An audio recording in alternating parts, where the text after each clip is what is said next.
দর্শক শুভেচ্ছা দিন। আসসালামু আলাইকুম। কেমন আছেন আপনারা? আশা করি সবাই ভালো আছেন। ইলিয়াস, আপনাকে স্বাগত জানাচ্ছি। জি, আসসালামু আলাইকুম। ওয়ালাইকুম আসসালাম। আমরা দেশে ফিরে যেতে পারবো। আমরা যারা বিদেশ থেকে আছি, আমরা প্রতিনিয়তই ভাবি, আমরা অপেক্ষা করি যে কখন আমরা আমাদের দেশে ফিরে যাব, আমাদের মাতৃভূমিতে ফিরে যাব। কারণ বিদেশে আমাদের থাকার কোনো ইচ্ছে কখনোই ছিল না। আমরা সিচুয়েশনের কারণে বাধ্য হয়ে আসতে হয়েছে। কারণ আপনারা জানেন যে দেশের যে ভয়াবহ অবস্থা, সেই ভয়াবহ অবস্থায় দেশে থাকা মানে গুম হয়ে যাওয়া, দেশে থাকা মানে আওয়ামী লীগের জেলে থাকা। এবং আমি অবশ্য ৯ মাস জেলে ছিলাম রাষ্ট্রদ্রোহের মামলায়। এবং এরপরে উপায় না দেখে আমাকে চলে আসতে হয়েছে আহ, বিদেশে। এবং আমাদের ইলিয়াস এখনো যোগ দিতে পারে নাই। ইলিয়াস, আমি আশা করছি ২-১ মিনিটের মধ্যে ইলিয়াস যোগ দিবে। তারপর আমরা আমাদের মূল আলোচনা শুরু করব, কথা শুরু করব। এবং আপনারা এই চ্যানেলটি সাবস্ক্রাইব করুন। আমরা কিছু টেকনিক্যাল কারণে আমরা আমাদের সাবস্ক্রাইবার ছাড়া কাউকে আসলে অ্যালাউ করতে চাচ্ছি না। কি চান আপনারা, কিভাবে চান, কি হতে পারে, সবকিছু নিয়েই আপনারা আপনাদের মতামত দিতে পারবেন। তো সেই সময়টুকু পর্যন্ত অপেক্ষা করতে চাই। আমাদের জন্য খুব ভয়াবহ একটি বছর গেছে। আমরা দেখেছি বাংলাদেশের মানুষের দুর্ভোগ, এবং এখনো বাংলাদেশে একটি নীরব দুর্ভিক্ষই চলছে বলা চলে। কারণ কিছু মানুষের হাতে সমস্ত টাকা, নিম্নবিত্ত, মধ্যবিত্ত, সব এখন এক কাতারে নেমে এসেছে। মানুষের যে দুর্ভোগ, ঢাকা শহরে, উম, ঢাকা শহর ছেড়ে গেছে ইতিমধ্যে অনেক মানুষ। আহ, এবং এদের এদের বিষয়ে আপনারা বিভিন্ন সংবাদপত্রের নিউজ দেখেছেন, টেলিভিশনে দেখেছেন, তাও খুবই কম মাত্রায় আসলে। কারণ নিয়ন্ত্রণ যেভাবে আমাদের সংবাদ মাধ্যমের উপর যেভাবে এটি একটি ভয়াবহ অবস্থায় আছে। তো অনেক সত্য সংবাদই আমরা পাই না, অনেক কিছুই আমাদের সামনে আসে না। তো একটি নীরব দুর্ভিক্ষ চলছে। মানুষের আয় রোজগার নাই, চাকরি নাই। মানুষ, দ্রব্যমূল্য অসম্ভব বাড়ছে, তো বাড়ছেই, দ্রব্যমূল্য লাগামহীন। এবং মানুষের জীবন যাপনই যেখানে বিধ্বস্ত, কিন্তু সরকারের কিন্তু কোনো মাথা ব্যথা নেই। আপনারা যদি দেখেন, সরকার আছে তার মুজিব বর্ষ নিয়ে, সরকার আছে তার নানা প্রোপাগান্ডা নিয়ে ব্যস্ত। তো মানুষের পাশে দাঁড়ানোর জন্য যে সরকার, অবশ্যই এই সরকারের কোনো দায়বদ্ধতা নাই, যেহেতু তারা ৩০শে ডিসেম্বর ২০১৮তে মধ্যরাতে নির্বাচনের মাধ্যমে ক্ষমতায় এসেছে, সেহেতু তাদের জনগণের প্রতিও কোনো দায়বদ্ধতা নাই, যার ফলে তারা তাদের মতো করে লুটপাট হরিলুট চালিয়ে যাচ্ছে। আপনারা দেখুন যে প্রতিটা পদক্ষেপে তারা যেভাবে মিথ্যাচার করছে। যেমন ৩০শে ডিসেম্বর নির্বাচনের বর্ষপূর্তি নিয়ে তারা বলছে যে জনগণের হাতে ফিরিয়ে দেওয়া হয়েছে জনগণের ক্ষমতা। তো এই বিষয়গুলো খুবই দুঃখজনক। স্বপ্ন কি, আমরা কি দেশে যেতে পারবো ওই বছর, কি মনে করেন?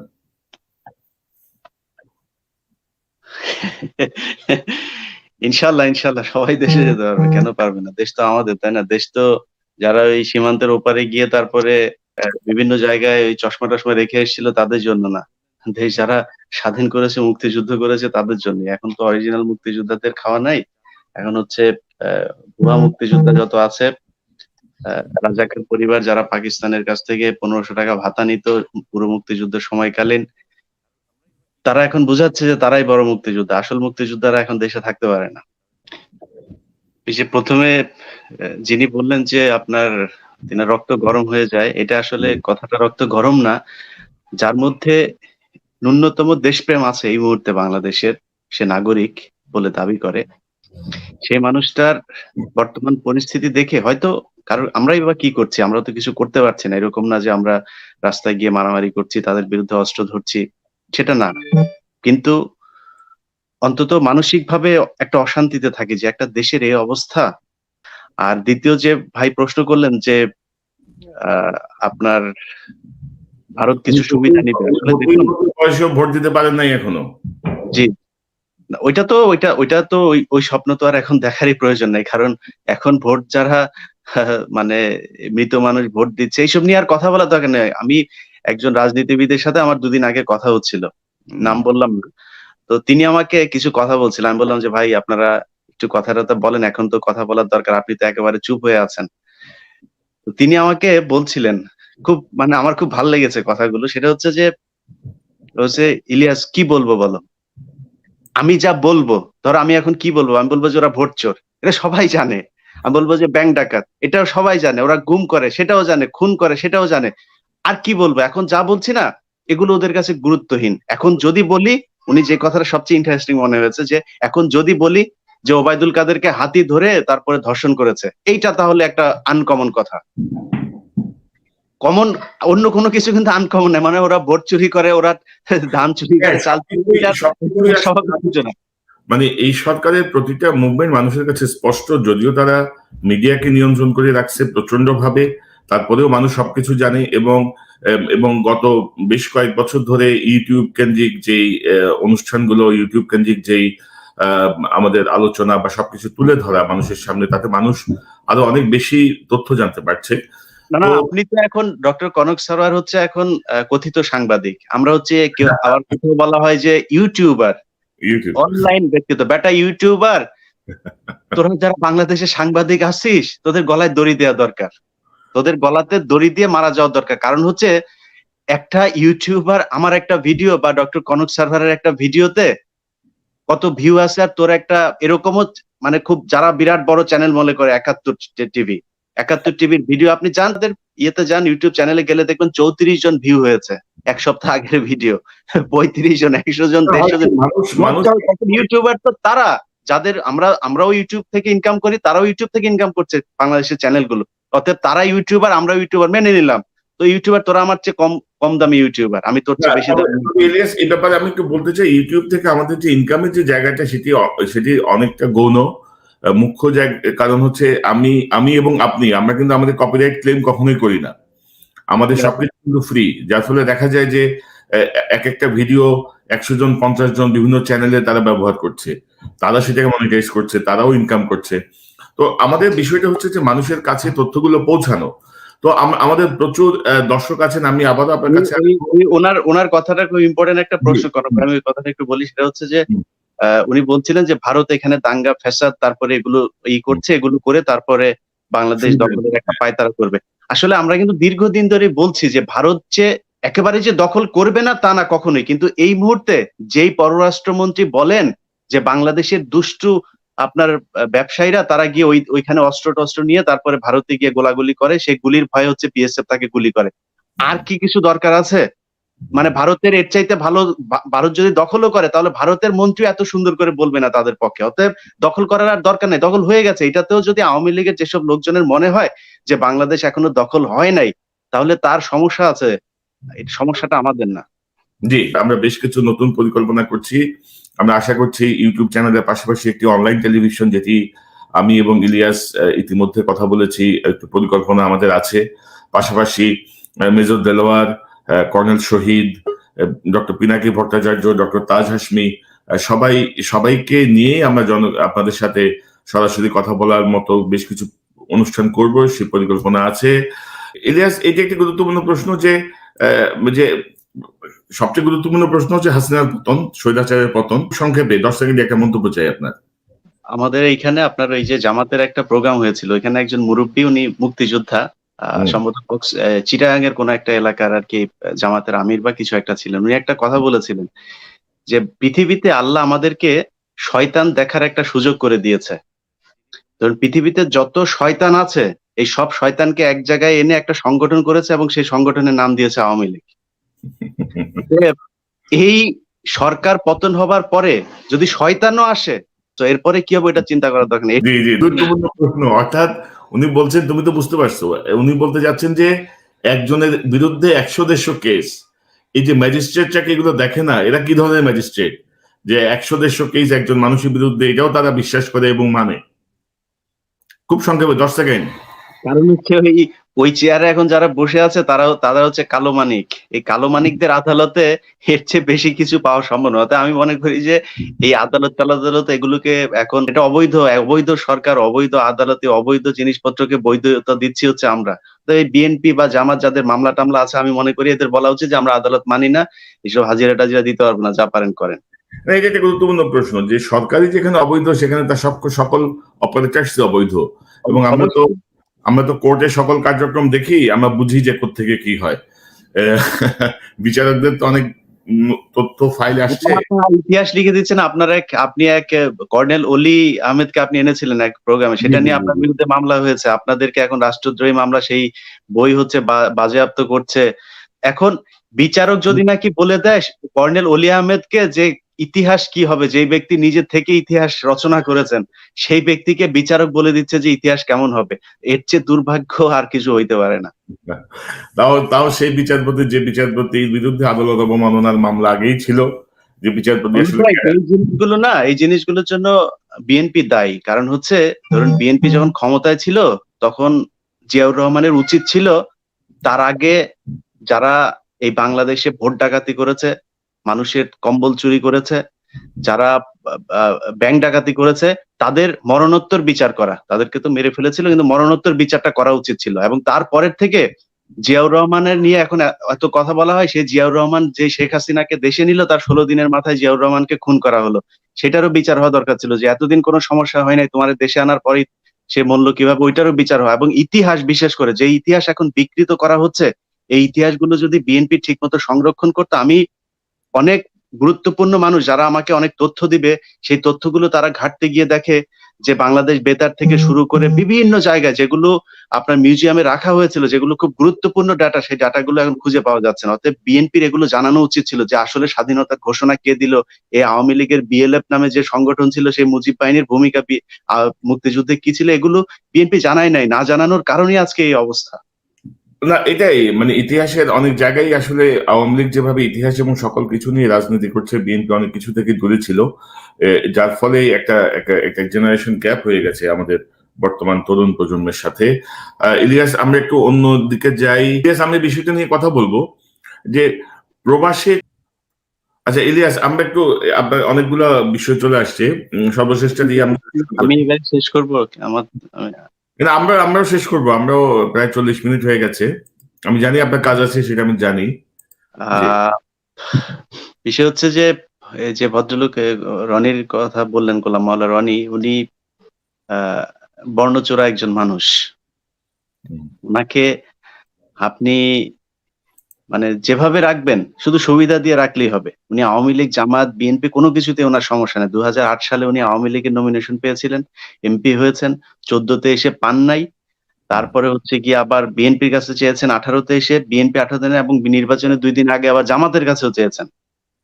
অতএব ওনার নিজস্ব আসলে কোনো দল নাই, উনি সবসময় সরকারি দলে থাকতে চায়। যখন যেদিকে সুযোগ সুবিধা, একটা এমপি হইতে চায়, সংসদে যাইতে চায়, এটাই হচ্ছে ওনার মূল ইয়ে। অতএব উনি কি বললো না বললো, উনি যেভাবে ওইখানে কথা বলেছেন যে শাহরিয়ার কবির বিরাট বড় এক সাংবাদিক, উনি ওই পত্রিকায় ছিল, সেই পত্রিকায় ছিল, তো এই পত্রিকা সেই পত্রিকাতে ছিল, ঠিক আছে, সেই পত্রিকার যুগ্ম সম্পাদক ছিল। তো 75 সালে ও এত বড় মুক্তিযুদ্ধে এত বড় বঙ্গবন্ধুর প্রেমিকা, ও এখন তো বঙ্গবন্ধুর এত বড় গার্লফ্রেন্ড, ও কই ছিল 75-এর দিন এত বড় সাংবাদিক সে? ইত্তেফাকে যখন নিউজ বের হলো যে ঐতিহাসিক নবযাত্রা 75-এর 15ই আগস্টের ঘটনার পরে, সেদিন শাহরিয়ার কবিরের তো কোনো কলাম আমরা দেখি নাই যে না শেখ মুজিবকে খুন করছে, আমার খুব কষ্ট লেগেছে, এটা ঠিক হয় নাই, এটা তো শাহরিয়ার কবির লেখে নেই। অতএব এইসব সাংবাদিক টাংবাদিক পরিচয় দিয়ে যারা আজকে ভারতের দালালি করছে, তাদেরকে বাংলাদেশের মানুষ চিনে। এবং গোলাম মাওলা রনি ওই ওনার পক্ষে কথা বলেছে, হয়তো উনি টাকা পয়সা দিয়েছে, কিছু একটা আছে এখানে যেটা তিনি করেছে, এটা তো আমি মোটেই অবাক হইনি। এটা গোলাম মাওলা রনির চরিত্র। এবং এর আগেও আমি ইসকন নিয়ে একটা পর্ব করার পরে উনি ইনিয়ে বিনিয়ে তারপরে নানান কথাবার্তা বলেছিলেন। তো সেই সময় আমি বলেছিলাম যে আপনি আসলে গোলাম মাওলা রনি, আপনি কোন দলের, এটা একটু পরিচয়টা আগে দেন। এসব মানে রাজনৈতিক দৈন্যতা আপনার মতো মানুষের কাছে অন্তত মানায় না। যাই হোক, ওই উনি একজন ভদ্রলোক বলছিলেন যে ক্যামেরা অফ করে রাখার বিষয়ে আপনি কথা বলছিলেন, তো সেই বিষয়টা বলতে চাই যে কনক ভাই, আপনার জমিতে হচ্ছে গিয়ে আপনার সাইনবোর্ড দিয়ে এসছে গত সপ্তাহে যে এই জমি বিক্রি হবে, আপনার সব জমি জায়গা এগুলোতে এগুলো করা হচ্ছে। তো সেখানে আমরা এলাকার মানুষের কাছে যতটুকু শুনেছি যে পুলিশের গাড়িতে করে এগুলো করা হচ্ছে। কথা হচ্ছে কি, ধরুন জমি জায়গা কেউ নিয়ে কিন্তু দেশের বাইরে যাইতে পারবে না। এবারের যে সংস্কৃতি আওয়ামী লীগ দেখিয়ে গেল, এই সংস্কৃতি কিন্তু চালু থাকলেই হবে। শুধু আওয়ামী লীগ এবার যে কটা আইন করে গেছে, এই আইনগুলো বাংলাদেশের যেই সরকারি আসুক, শুধু 32, 57 থেকে শুরু করে যা যা চালু করেছে, সংবিধান সংশোধন করে যে আইন নতুন করে সংবিধানে সংযোজন করেছে, পঞ্চদশ, ষোড়শ এইসব সংশোধনীগুলো শুধু রাখলেই চলবে, আর কিচ্ছু দরকার নাই। তাদেরকে শায়েস্তা করার জন্য এটাই যথেষ্ট। অতএব খুব স্পষ্ট ভাষায় বলতে চাই, প্রজাতন্ত্রের যে আমলারা আছেন, কে কোন থানার ওসি, কে কোনটার ডিজি, কে কোথায় ডিআইজি, এগুলো কিন্তু আমরা জানি। এবং এগুলো যদি এখন আপনার খবর নাও রাখি, 2020 সালের ওই মাসে কে কোথায় ছিলেন সেটা পুলিশ হেডকোয়ার্টার থেকে কিভাবে বার করতে হয় ওই রাস্তা কিন্তু আমরা জানি। অতএব খুব সাবধান। আমরা চাইলে কিন্তু বেনজিরকে নিয়েও কথা বলতে পারি, আরো অনেককে নিয়ে কথা বলতে পারি। অনেকের তথ্য আছে, ব্যক্তিগত আক্রোশে যেতে চাই না, কিন্তু এমন কোনো ব্যক্তিগত আক্রোশ তৈরি করবেন না যেটার জন্য আপনি রিটায়ার্ডে গেলে আপনার পাশার মধ্যে লাথি কত জোরে মারতে হয় এটা শেখ হাসিনা, এসকে সিনহা থেকে শুরু করে জেনারেল আজিজকেও দেখাচ্ছে। অতএব আপনার সামনে উদাহরণ আছে। একটু দেখে তারপর কথা বলুন, যে চেয়ারটা হারালে তারপরে আপনি কি হবেন। আপনার যে বাবা সাংবাদিকরা এখন আপনার তেল মারছে না, ওই সাংবাদিক ইলিয়াসের সামনে এসে কথা বলার সাহস নেই, ডক্টর কনক সারোয়ারের সামনে এসে কথা বলার সাহস নেই। কারণ তারা মিথ্যা কথা বলে, আমরা মিথ্যা কথা বলি না। আমাদের যে কথা সেগুলো কোনটা মিথ্যা, তুই আওয়ামী লীগ, তুই জামাত, তুই পাকিস্তানের দালাল, তুই তারেক রহমানের দালাল, এইসব কথা না বলে কোনটা মিথ্যা সেটা বলেন। আমরা গুজব ছড়াই, এটা কোনো নিউজ না। নিউজ হচ্ছে আমি কোনটা গুজব ছড়িয়েছি সেটা বলেন।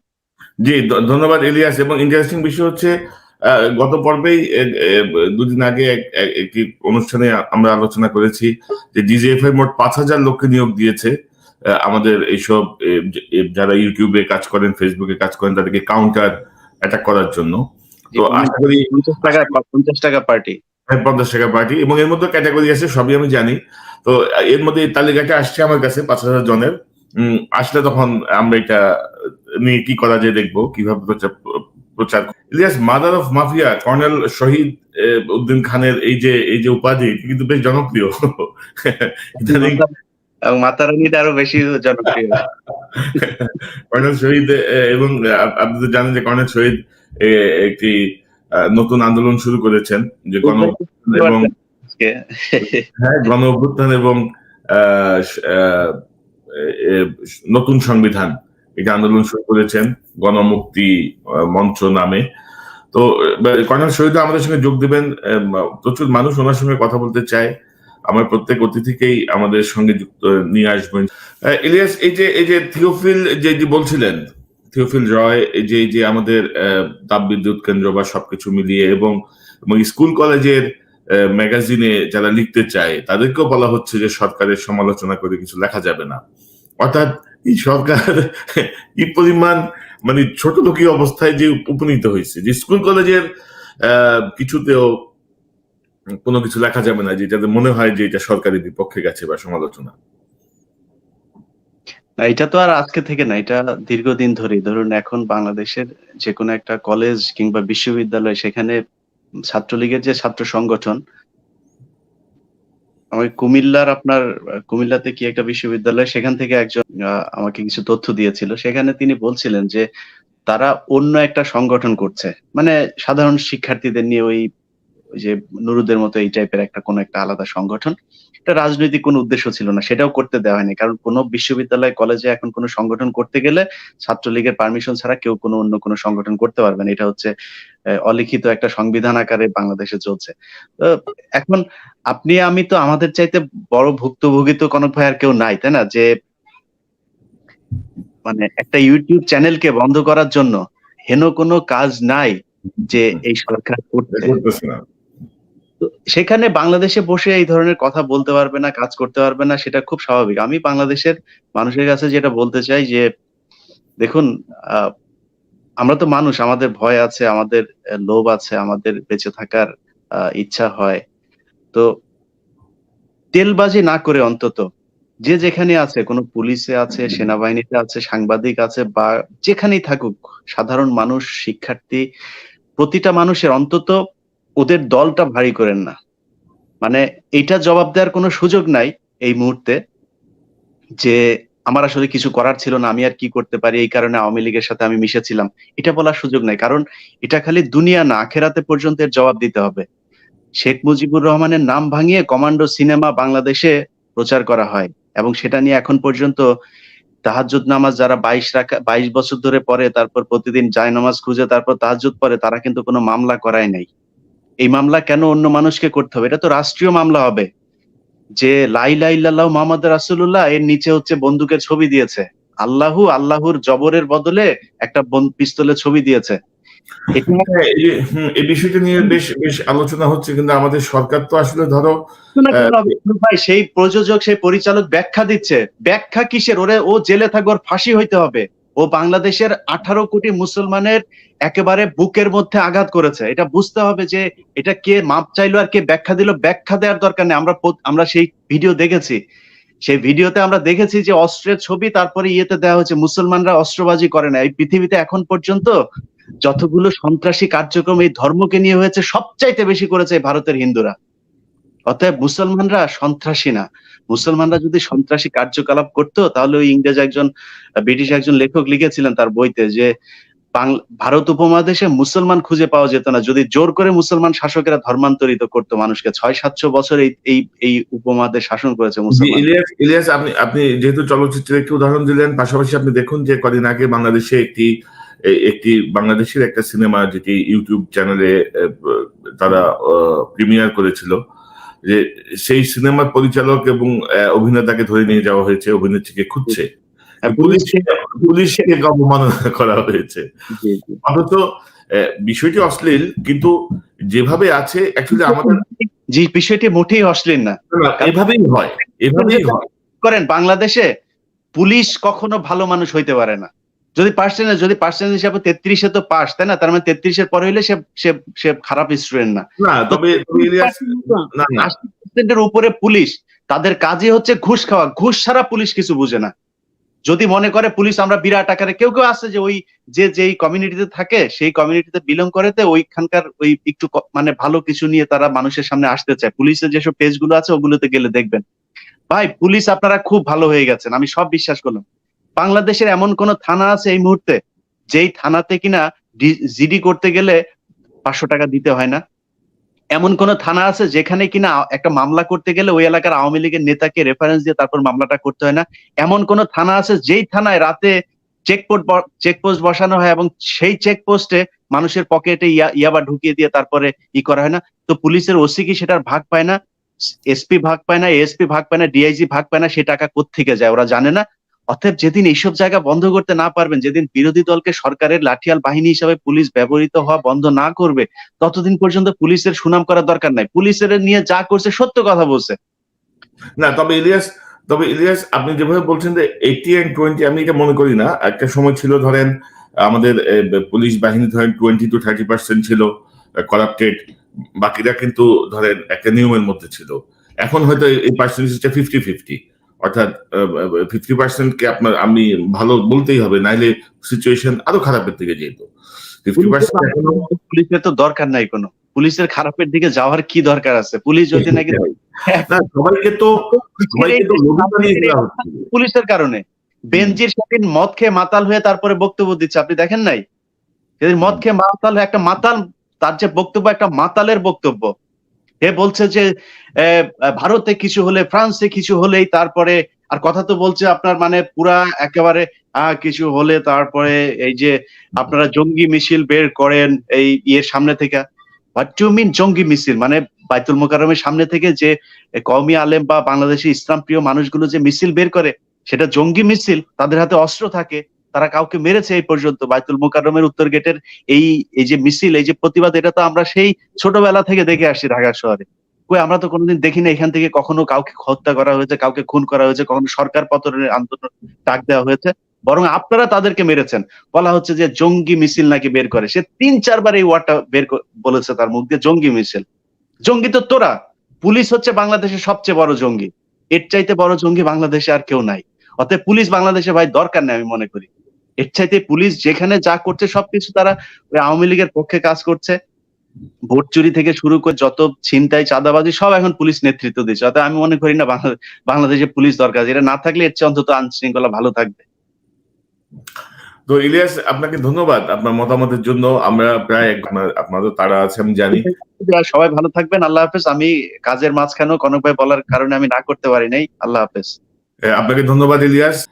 আশা করি আমরা নিয়মিত বিরতিতে কথা বলবো। আমি চেষ্টা করবো মাসে অন্তত দুবার সাধারণ মানুষ যারা আছেন দেশে বিদেশে বিভিন্ন জায়গায় আছেন তাদের সঙ্গে মত বিনিময় করা, তাদের কাছ থেকে তাদের ভাবনাগুলো জানার। তো দর্শক ভালো থাকুন, আবারও কথা হবে ইনশাআল্লাহ। আসসালামু আলাইকুম।